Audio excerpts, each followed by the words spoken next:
Salut les amis, grosse polémique ces derniers temps à propos du Nutri-Score. Je vais vous raconter la polémique et je vais vous faire la vérité sur le Nutri-Score. Bienvenue sur la chaîne Jean-Michel Cohen, la chaîne où on ne parle que de nutrition et où on vous raconte jamais de salade.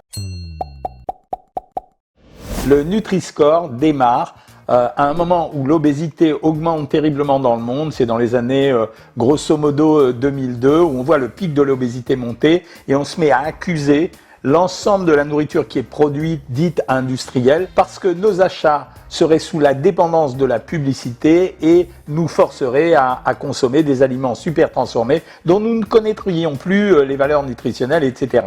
Moi-même, en 2006, je m'empare du sujet et j'écris avec mon ami Patrick Serog, le Savoir Manger, le guide des aliments. Allez voir, vous allez voir que c'est nous les premiers qui faisons ça, qui débouche en 2008 sur une proposition que je fais qui s'appelle le curseur nutritionnel. Dans tous les pays du monde, on commence à rechercher quel système d'étiquetage on pourrait inventer pour orienter mieux le choix du consommateur et finalement lui permettre d'éviter de faire certaines erreurs. Les Anglais décident d'adopter les feux rouges, rouge, orange et vert, et tout le monde dit c'est trop discriminant, c'est pas bien, l'alimentation est une forme de liberté. Grosso modo, le système n'est pas adopté. Et nous, en 2008, avec Patrick, on suggère de créer un curseur nutritionnel, non pas valable pour tous les aliments, mais par catégorie d'aliments, pour dire, ben voilà, dans telle barre chocolatée, sans se mêler du fait de savoir si vous avez envie d'en manger ou non, si vous prenez telle barre de chocolat, elle est un peu plus grasse, un peu plus sucrée que telle autre barre de chocolat. Et un lobbying intense se met en marche, lobbying que les créateurs du Nutri-Score aujourd'hui critiquent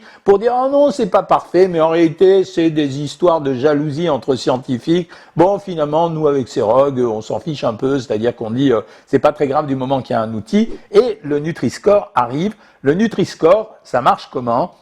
On définit un certain nombre de paramètres concernant les aliments. Ces paramètres, ça sera la valeur calorique, la teneur en graisse, à l'intérieur des graisses, la teneur en graisse saturée, pas en graisse saturée, les sucres dits rapides, les sucres dits lents, et puis la composition de l'aliment, est-ce qu'il y a des fibres, est-ce qu'il n'y a pas de fibres, bref, un ensemble de paramètres.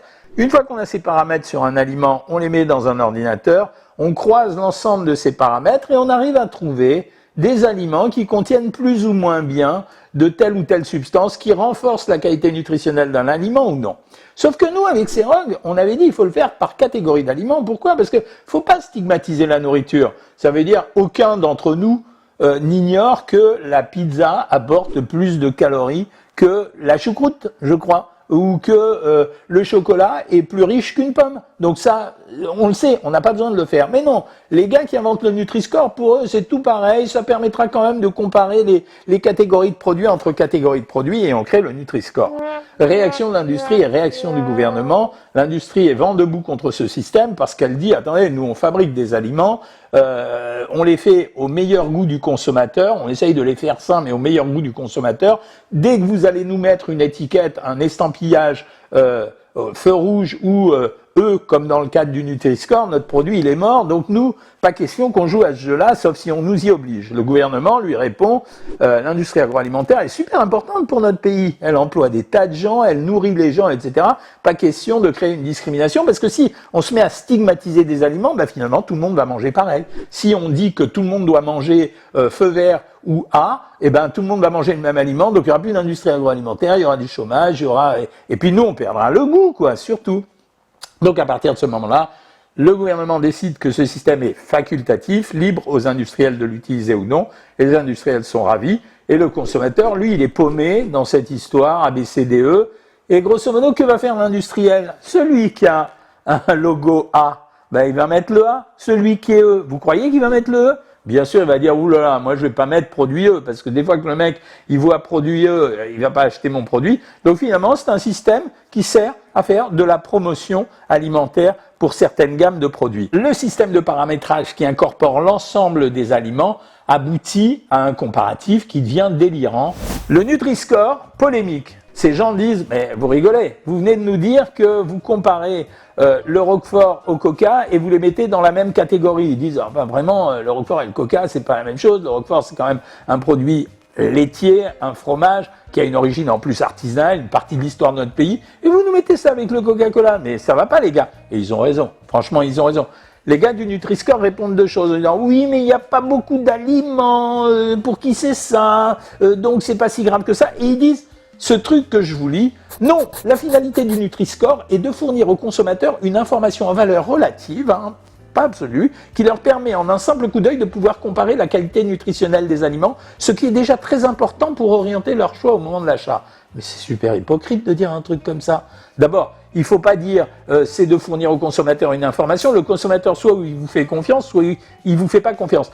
Mais, et il conclut, et là c'est le pire, cette comparaison n'a d'intérêt que si elle est pertinente, notamment si elle porte sur des aliments que le consommateur est confronté à comparer dans la vraie vie. Ben ouais, mais alors vous revenez au système qu'on avait inventé avec Cerog, c'est-à-dire ces catégories de produits par catégorie de produits, alors que vous avez fait un lobbying intense pour essayer d'imposer le vôtre. Par ailleurs, par définition, le Nutri-Score n'invente rien, il ne donne pas un blanc-seing sur la valeur santé dans l'absolu de l'aliment. Ben alors à quoi il sert, les mecs ? À quoi il sert? S'il sert à vous faire travailler, ben, ce n'est pas l'objet du sujet. Il ne fait que retranscrire sous forme synthétique les éléments de composition nutritionnelle qui figurent sur l'étiquette nutritionnelle.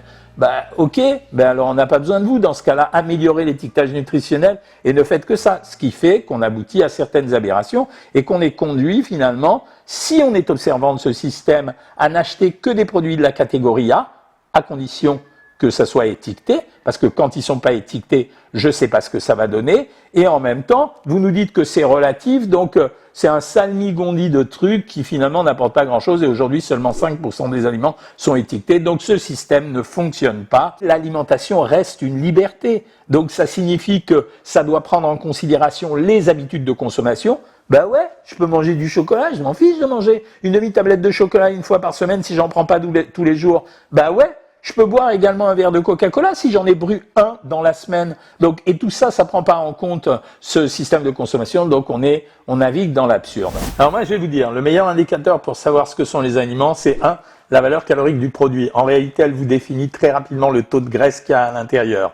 Deuxièmement, la liste des ingrédients. Quand il y a ça d'ingrédients, on sait que c'est un produit transformé. C'est pas idiot. Le premier ingrédient cité étant l'ingrédient dont vous avez la plus grande quantité. Et la troisième chose, c'est à l'intérieur du produit, les sucres rapides, les sucres ajoutés. Quand vous avez ces trois notions, vous savez ce qu'est un produit. Du coup, j'ai beaucoup apprécié l'article de Que Choisir qui a fait une analyse relativement fine du sujet. Et il dit, par exemple, ils ont comparé les aliments traditionnels de même Nutri-Score. Alors, ils ont découvert, par exemple, que le pain complet, il n'y avait pas d'aliments comparables. Donc finalement, ok, on est tous obligés de manger que du pain complet à partir de maintenant. Ensuite, ils ont comparé les produits de la catégorie dite B. Alors ils ont découvert que le pain complet, avec de la confiture, était pareil que classé avec une catégorie de céréales de chez Nesquik. Un peu bizarre. Ensuite, dans la catégorie C, ils ont vu baguette, beurre et confiture, donc pain blanc. C'est pareil, encore que les céréales type Lion, type Chocopop, etc.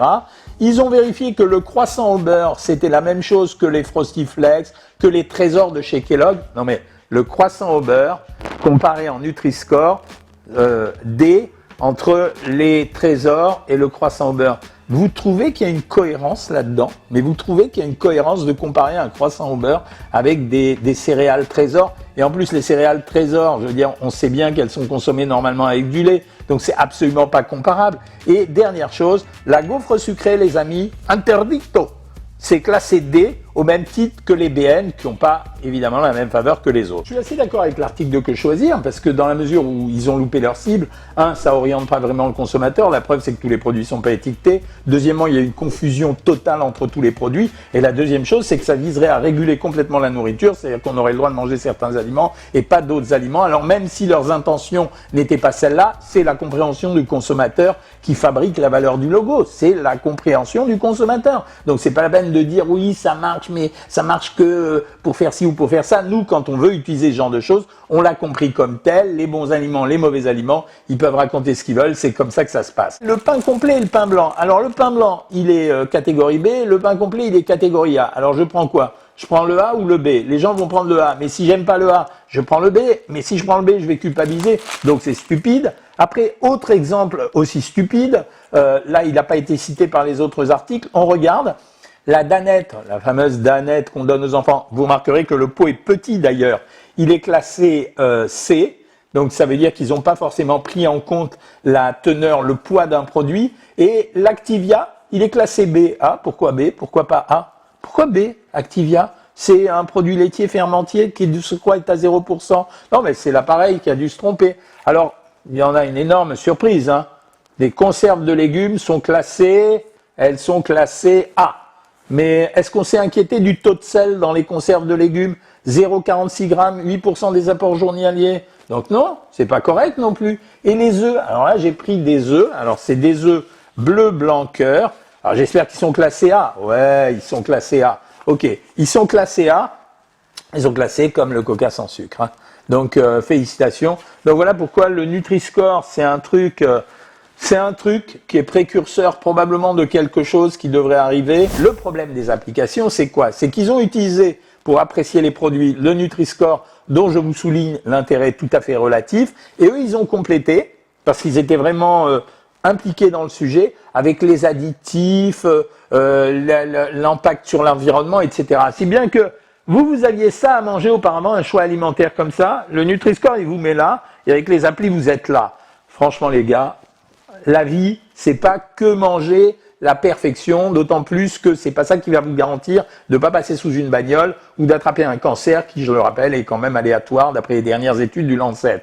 Donc ça signifie que tous ces systèmes contribuent à culpabiliser les gens, à renforcer les émotions négatives à propos de l'alimentation et sont finalement peu pertinents. Il y a eu un très fort lobbying sur le Nutri-Score, j'ai pas honte de le dire, avec des petits camarades les uns les autres qui se sont auto-soutenus et que je te dis, telle société soutient le Nutri-Score et telle autre aussi, signez-moi le papier les gars. Donc tout ça, c'est exactement la même chose, c'est une espèce d'égotisme, c'est-à-dire d'orgueil mal placé qui fait que quand on invente des systèmes comme ça, non seulement ils auraient pu discuter avec nous, mais ça, à la limite, c'est leur problème, mais en même temps, il faut avoir l'humilité de dire on élabore un système et il faut le perfectionner parce que ça ne correspond pas. Je pense que l'éducation, c'est la meilleure chose. Nous, quand on est sur Savoir Maigrir, on fait des sélections de produits. On mange des sardines, on laisse boire de temps en temps un peu de Coca Zéro, on met de l'huile d'olive dans nos salades, on prend de l'Activia, on prend des légumes, on mélange le pain complet avec le pain blanc parce que la nourriture, c'est ça. La nourriture, c'est un héritage, c'est une transmission, c'est du travail pour ceux qui nous la produisent, depuis les agriculteurs jusqu'à la caissière du supermarché. Et ben ça a de la valeur pour moi. Donc voilà ce que je voulais vous dire. C'était mon coup de gueule. Donc moi, le Nutri-Score, j'en ai rien à faire. J'ai lutté contre, j'en parle dans les télés, j'en parle pas tout. Je lutte contre ce genre de système. Il n'est pas pertinent et je félicite ceux qui ont eu l'intelligence de le rendre facultatif. Ça le transforme en petit objet anecdotique et c'est tout ce que ça mérite. Salut les amis, on commente, on partage. Faites-moi vos commentaires, vous, sur le Nutri-Score pour vous dire si ça vous a pourri la vie, si ça vous avait aidé, si ça vous a conditionné, etc. Et je vous dis, comme d'hab, à bientôt les amis.